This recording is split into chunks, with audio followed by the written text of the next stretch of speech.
Hi ಎಲ್ರಿಗೂ, ಹೇಗಿದ್ದೀರಾ ಎಲ್ಲರೂ? ನಾನಿವತ್ತು ನನ್ನ ಅತ್ತಿಗೆ ಮನೆಗೆ ಬಂದಿದ್ದೇನೆ. ಅವರ ಮನೆ ಯಾವ ರೀತಿ ಇದೆ ಅಂತ ತೋರಿಸ್ತಾ ಇದ್ದೇನೆ. ನನ್ನ ಚಾನಲನ್ನು ಮೊದಲಾಗಿ ನೋಡ್ತಾ ಇದ್ದರೆ ದಯವಿಟ್ಟು ಸಬ್ಸ್ಕ್ರೈಬ್ ಮಾಡಿ, ಪಕ್ಕದಲ್ಲಿದ್ದ ಬೆಲ್ಲ ಇಕ್ಕನ್ನು ಒತ್ತಿ ಆಲ್ ಅಂತ ಒತ್ತಿದ್ರೆ ನನ್ನದು ವಿಡಿಯೋ ಎಲ್ಲ ನಿಮಗೆ ಬರ್ತದೆ. ಅತ್ತಿಗೆಯ ಹೂ ತೋಟ ಯಾವ ರೀತಿ ಇದೆ ಅಂತ ನಾನು ನಿಮಗೆ ತೋರಿಸ್ತಾ ಇದ್ದೇನೆ. ಎಲ್ಲರೂ ನೋಡ್ಕೊಂಡು ಬರೋಣ ಬನ್ನಿ.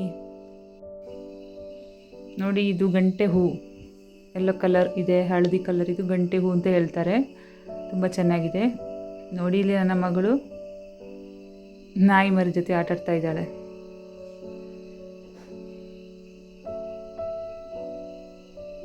ನೋಡಿ, ಇದು ಕೇಪುಲು ಹೂ ಅಂತ ಹೇಳ್ತಾರೆ, ಚೆನ್ನಾಗಿರುತ್ತೆ.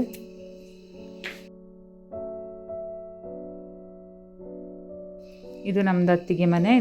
ಇಲ್ಲಿ ನೋಡಿ, ಇಲ್ಲಿ ಬಿಳಿ ಬಣ್ಣದ ಗುಲಾಬಿ ಇದೆ, ಇದು ಕೆಂಪು ಬಣ್ಣದ ಗುಲಾಬಿ. ನೋಡಿ, ಇಲ್ಲಿ ಥರದ ಹೂವಿನ ಗಿಡಗಳಿದೆ. ಇದು ದಾಸವಾಳದ ಹೂವಿನ ಗಿಡಗಳು.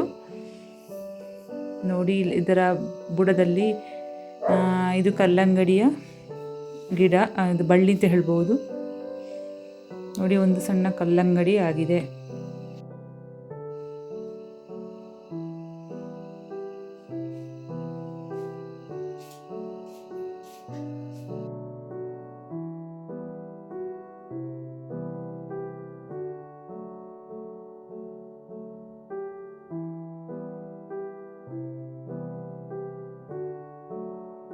ನೋಡಿ, ಇಲ್ಲಿ ಥರವಾದ ದಾಸವಾಳ ಇದೆ. ನೋಡಿ, ಇದೆಲ್ಲ ಸಂಡೆ ಮಂಡೆ ಅಂತ ಹೇಳ್ತಾರೆ. ಈ ಥರದ ಹೂವಿಗೆ ಸಂಡೆ ಮಂಡೆ ಹೂ ಅಂತ ಹೇಳ್ತಾರೆ. ತುಂಬ ಚೆನ್ನಾಗಿದೆ. ನೋಡಿ, ಇದು ತುಂಬ ಚೆನ್ನಾಗಿದೆ. ನೋಡಿ, ಹೂ.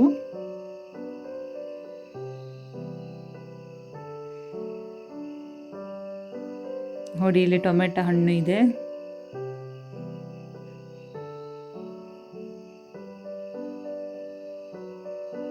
ನೋಡಿ, ಇಲ್ಲಿ ಗೊಂಚಲು ಗುಲಾಬಿ, ರೆಡ್ ಕಲರ್, ಇದು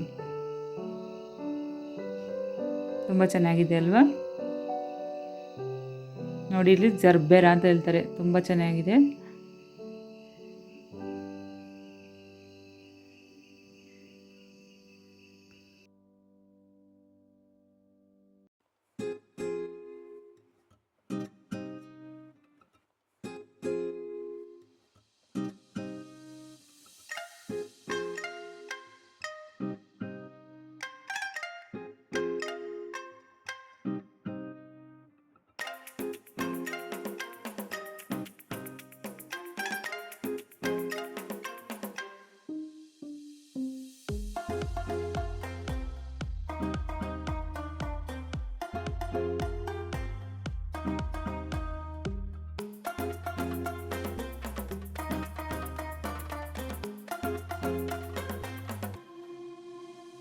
ನೋಡಿ ಫ್ರೆಂಡ್ಸ್, ಇದು ರೆಡ್ ಕಲರ್ ಇದೆಯಲ್ಲ, ಇದು ದಾಳಿಂಬೆ ಗಿಡದ ಹೂ.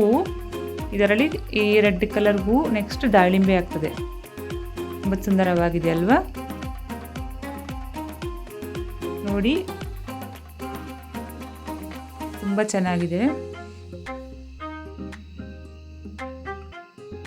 ನಿಮಗೆಲ್ರಿಗೂ ಖುಷಿ ಆಯಿತು ಅಂತ ಅಂದ್ಕೊಂಡಿದ್ದೇನೆ ಫ್ರೆಂಡ್ಸ್. ಇಷ್ಟ ಆದರೆ ಒಂದು ಲೈಕ್ ಮಾಡಿ, ನೆಕ್ಸ್ಟ್ ಎಲ್ರಿಗೂ ಶೇರ್ ಮಾಡಿ, ಒಂದು ಕಮೆಂಟ್ ಮಾಡಿ.